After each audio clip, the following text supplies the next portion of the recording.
Good evening, and welcome to another radar training video for Kent County Skywarn, particularly for GR Level 3. My name is Colin. My amateur radio call sign is KE8RXN, Kilo, Echo 8, Romeo, X-Ray, November. And this evening, the last day of January of 2023, as we can see on our radar image here, conditions are currently calm. We have light winds at 1.1 miles per hour from the east-northeast with a cold 10.4 degrees Fahrenheit measured with 86% relative outdoor humidity.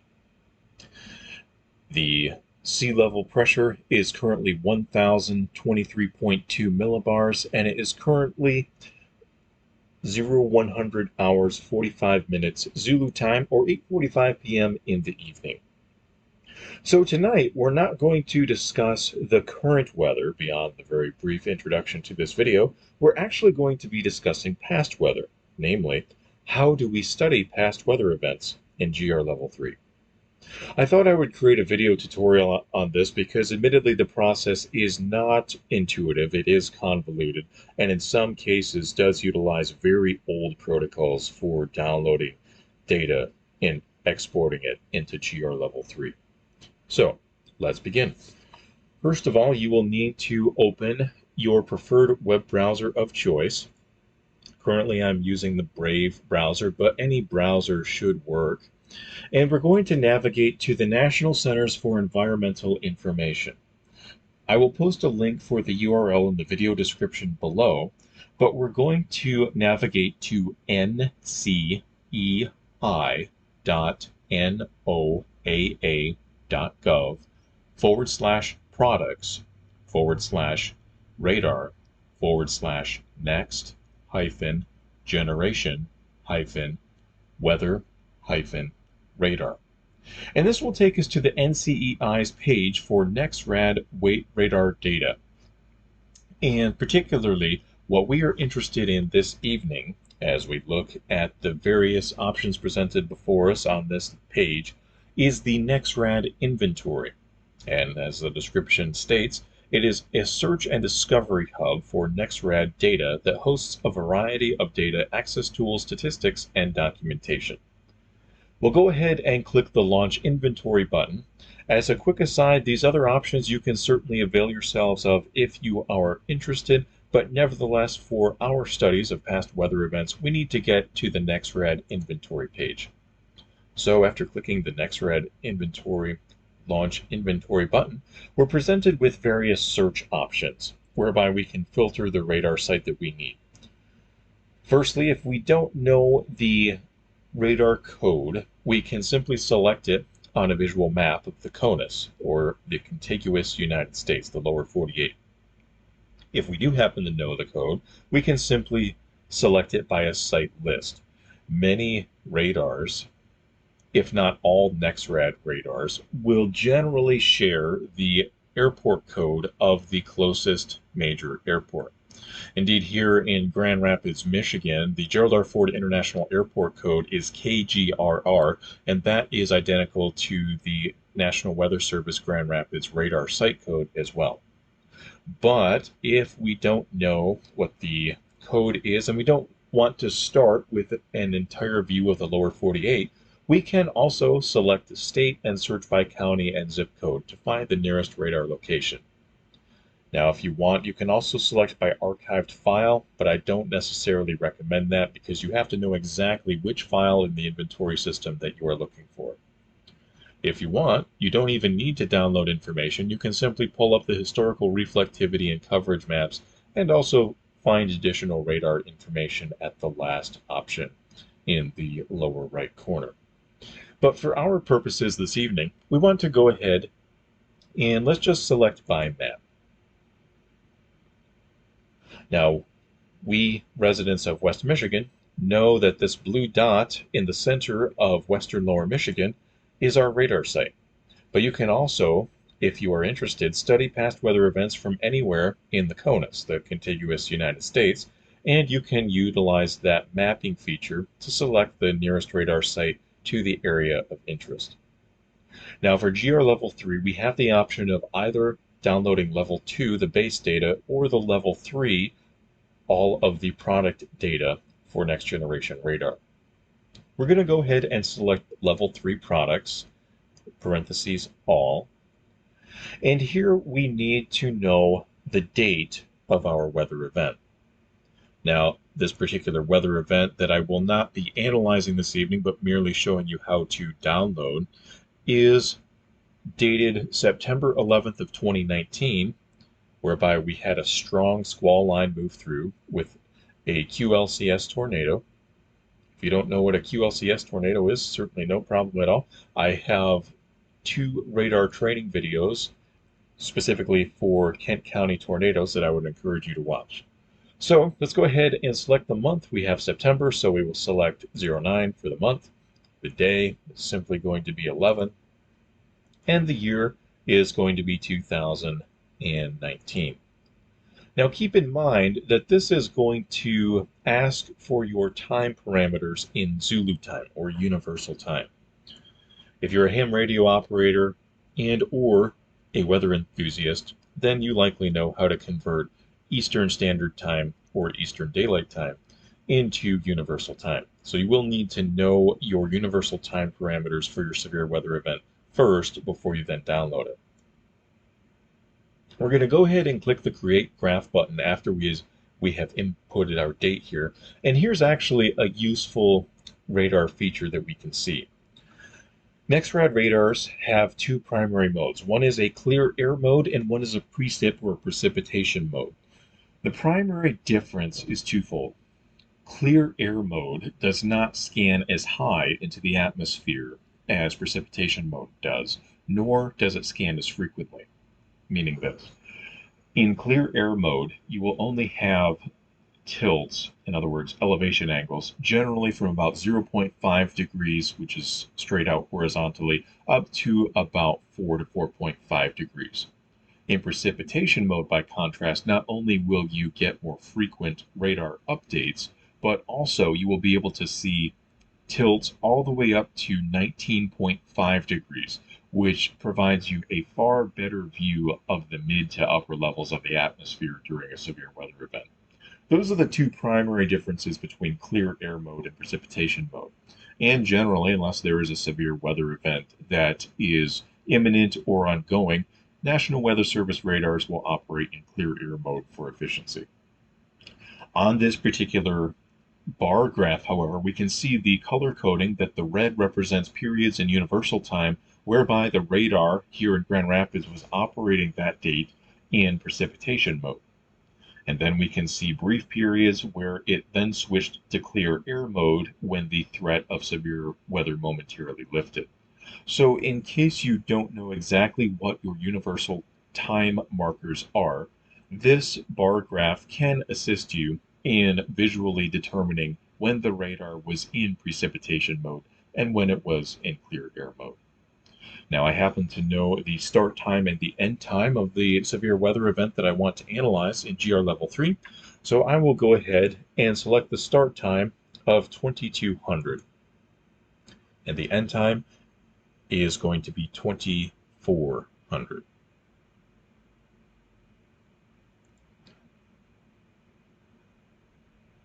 And so, once I select that, I can go ahead and put in my email address here. You can see I've done this already. This is simply my ham radio email, which is already publicly available, which is why I'm utilizing it for this public YouTube video. Once you've got your email and your time parameters put in place, you can go ahead and click the Order Data button. It will briefly process.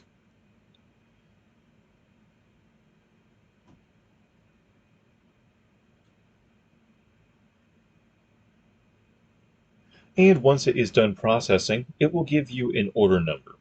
And it will state that you will receive an email within 5 to 25 minutes when your order is ready. That is very accurate in terms of the projected timestamp. Generally, I find that weather events that I need to download take about 15 minutes to receive an order email from the NCEI, the National Centers for Environmental Information. But depending on the scope of your weather event you want to study in terms of the number of products and the duration as well, it may be shorter or longer than that 15-minute time frame. So at this point, We now wait for that email to come through from the National Centers for Environmental Information with instructions on how to download our historical radar data. And now that we have received our order email with the subject entitled AIRS order, followed by the order number and the word complete, we'll notice that in the body of the email we have 4 links. The first link is simply information about the order ID. The last is the view summary for your order. Neither of those are particularly useful, and what we want to concentrate on are the 2 in the middle, the web download link and the FTP, or the File Transfer Protocol download link. Now, in order to download it via a web browser, simply left-click or right-click. For the purpose of the video, I'm simply going to right-click and open in a new tab. And you will now see the parent directory of all of the radar products that you have ordered. This information at this stage is not particularly useful. You can see in this example here that I've got folders numbered 1 through 39, followed by a little text document that lists all of the folders within this parent directory. If I were to navigate to one of these individual hyperlinks here, I can then actually see the individual radar product. But again, that's not useful at this stage because I need to download all of this information, preferably all at once, and import it into GR Level 3. So while you can utilize the web server address, I don't necessarily recommend that because it is much more intensive to gather the information. So let's navigate out of this tab and go back to our order email, and let's focus on the FTP, the File Transfer Protocol download link. Now, if we go ahead and click on this link and try and open it in a web browser, depending on what browser you are using, you're either going to simply get a blank window or you may get a DNS error, because what we need to utilize instead of a web browser is File Explorer. What we're going to do with this FTP link, we're going to highlight it, we're going to right-click and click Copy. File Explorer can be easily found in any recent Windows operating system, such as Windows 7, Windows 10, Windows 11, by going to the search menu next to the Start button on your taskbar and typing in the word File Explorer. And we go ahead and open up File Explorer. We click to the top of the window, whereby we can paste in our FTP URL. We go ahead and paste. And it immediately brings us to the same public web server, but we are now going to be able to view all of the folders at once. Admittedly, this is a pretty old technology to directly copy something from a public web server utilizing FTP through File Explorer, but it nevertheless works. So now I can go ahead and simply highlight all of this information, this data, all at once. It's not yet information because we need to convert the raw data into something we can use, that is information. We're going to go ahead and just copy all of these files, and then we're just going to navigate to the download directory, which can be any location you choose on your local hard drive or a flash drive or whatever you prefer as your storage solution. In my particular case, I have actually designated an external hard drive to store my NEXRAD radar data.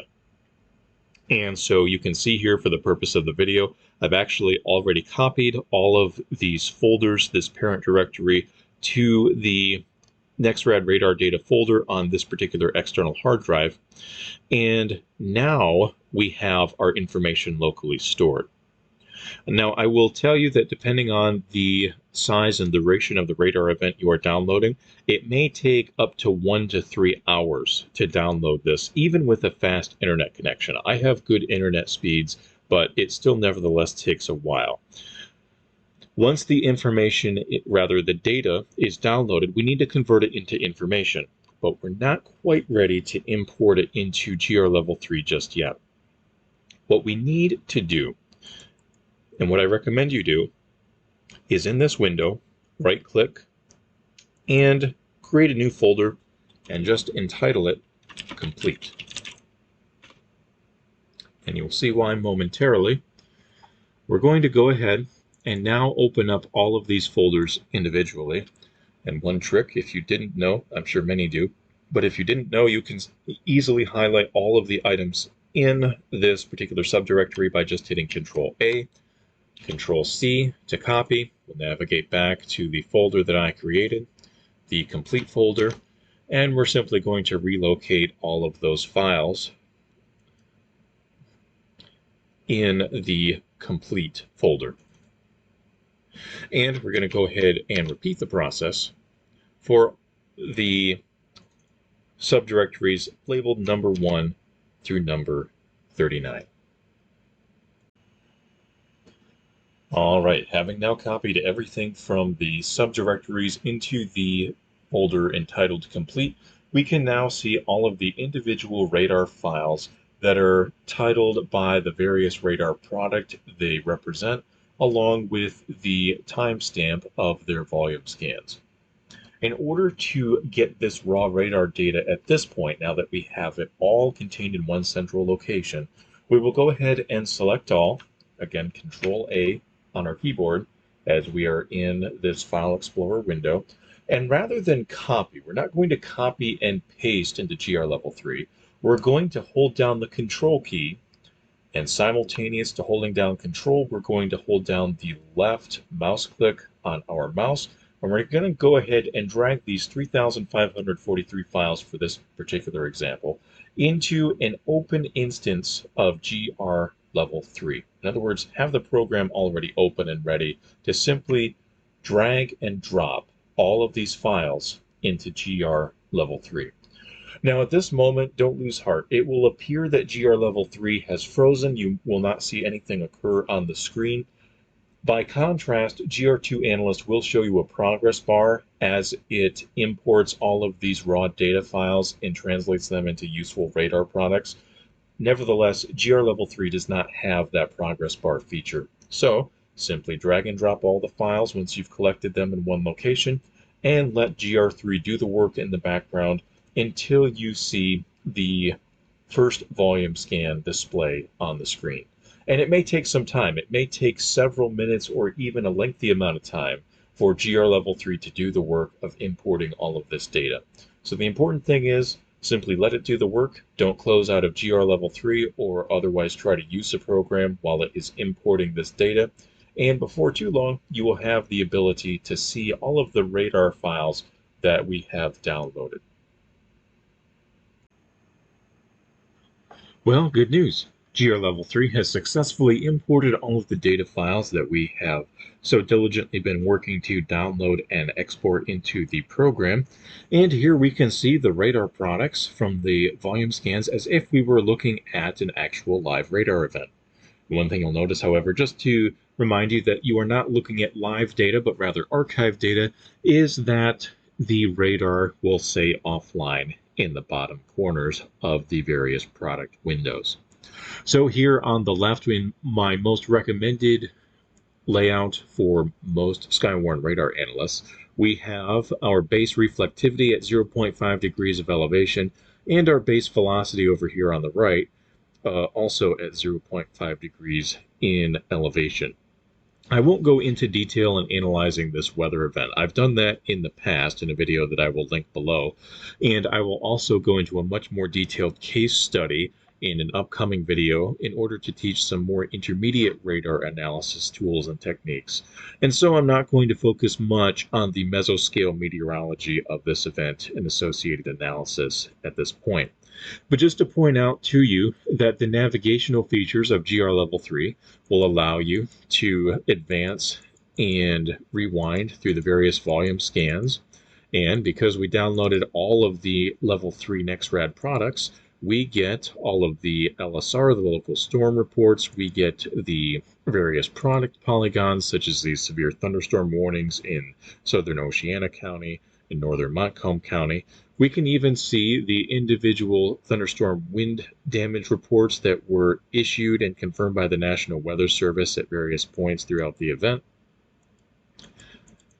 And if we want to, as we just continue to loop through the entire animation here, whereby the squall line with the accompanied bow echo entered the downtown Grand Rapids area, first producing a severe thunderstorm warning, and later on at the end of this loop animation, a confirmed tornado warning.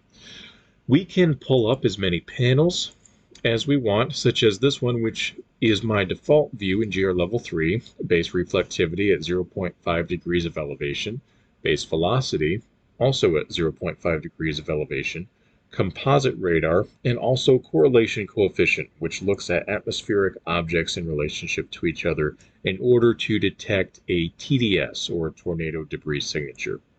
And so we can simply loop the product as it enters Kent County. We can see the discrete cells out ahead of the main QLCS generate severe thunderstorm warnings as well as severe hail reports and tornado warnings.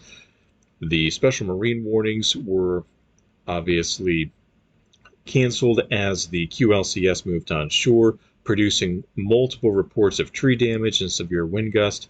And then as we pause at the last frame, the last volume scan here that we downloaded, we can see a tornado touching down on radar with that strong velocity couplet just to the east of Forest Hills, whereby healthy pines were snapped off along Honey Creek Avenue near Ada.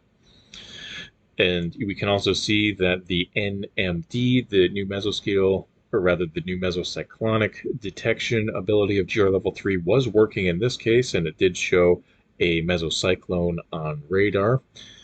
And so that's how we can study an archived historical weather event as if it was live radar data. You can, I should also mention, click on any of the warning polygons and it will show you the issued product for that particular time, as well as the areas of impact and the hazards that were issued at that time. I have done this overall process many, many times, many of which are documented in various training videos I've already produced on my YouTube channel and will continue to produce on my YouTube channel in the future. So I hope that this process was helpful. As I'm sure you gathered by now, it is not all that intuitive. It is a little bit arduous, and particularly with the file transfer protocol portion, it's using very old protocols for downloading information locally before you can then export them into GR level 3.